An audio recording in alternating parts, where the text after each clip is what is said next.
In light of the recent events in Venezuela, you came out against U.S. intervention, a contentious stance as many in Venezuela are currently suffering at the hands of Maduro through starvation and violence, and it is clear that he will not let humanitarian aid in.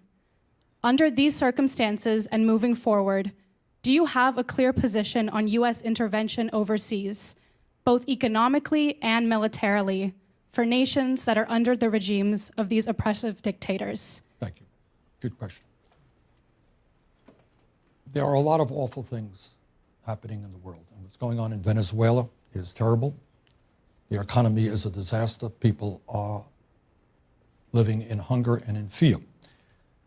I strongly believe there has to be an international humanitarian effort to improve lives for the people.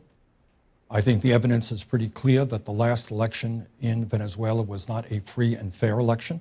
And under international supervision, I want to see a free and fair election. But to answer your question, let me say this. I am old enough to remember the war in Vietnam. And I was as active as I could trying to keep the United States from going to war in Iraq. I was in the Congress at that point. And I am very fearful of the United States continuing to do what it has done in the past. As you know, or may know, the United States overthrew a democratically elected government in Chile and in Brazil and in Guatemala and in other countries around the world. So as someone who fervently believes in human rights and democracy, we have got to do everything that we can.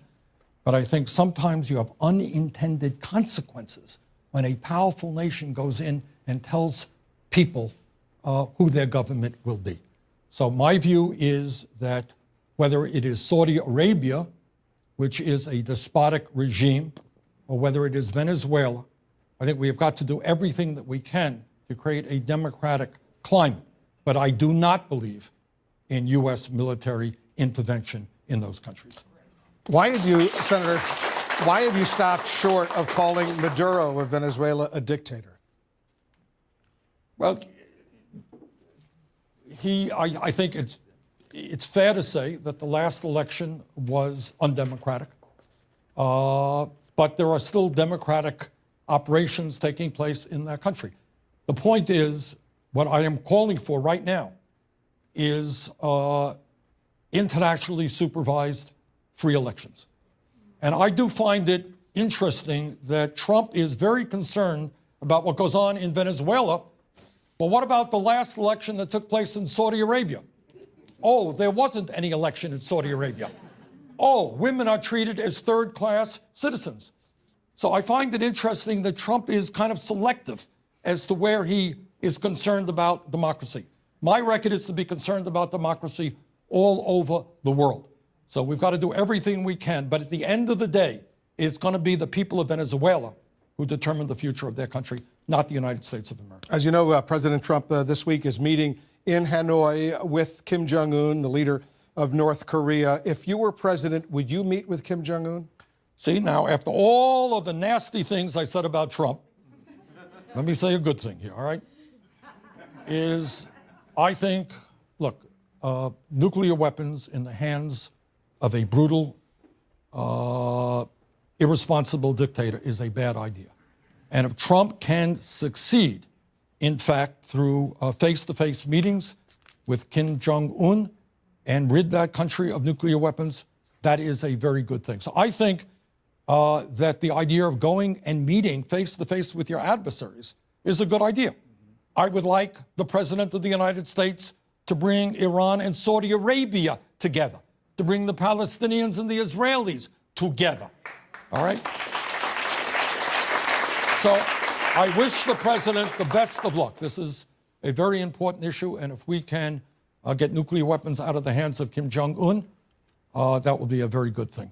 We have a question from Regina Brennan. She's a student at Catholic University. She's from Philadelphia, a supporter of yours. She has a question about the president's border wall with Mexico. Good evening, Senator.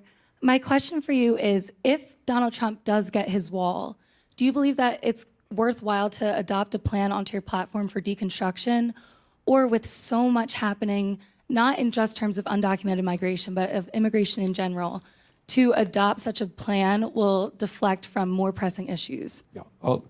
In my political judgment, Donald Trump is not going to get the wall.